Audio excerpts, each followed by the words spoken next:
Hi, this is Wendy Wilson, and I just wanted to share some information about the Explore Middle Schools database.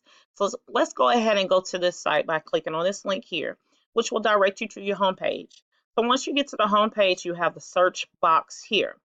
Also on this page, you have the image carousel, which has different topics that are updated every week. And also at the bottom, you have the categories list. And on the categories list, this helps when students are looking for ideas when they're doing their research. So for example, if you're researching information for science and math and need a topic, you can go here to the science and math category, and then you can look at the topics. If this is not what you're looking for, you can click on the more.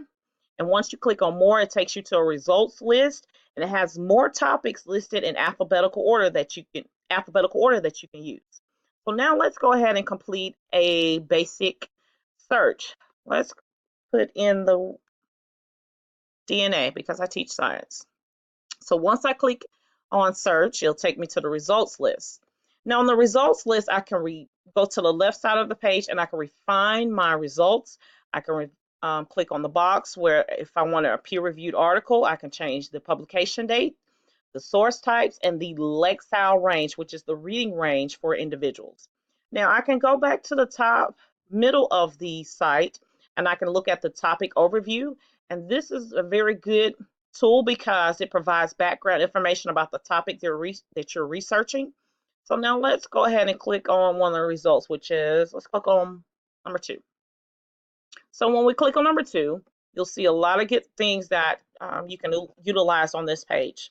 So you're looking at the full article, and once you look at the full article, you can see that you have the option to listen to the article. You can change the accent, the volume, the settings, and you can even download the MP3 form of this article.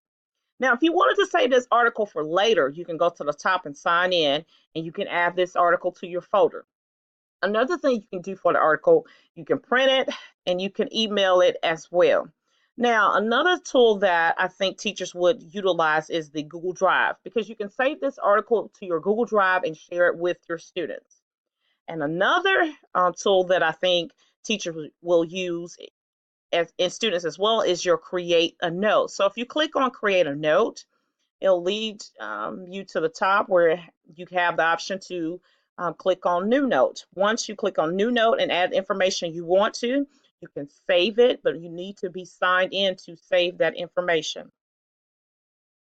So I hope this information helps you as you search for databases for your students. Thank you.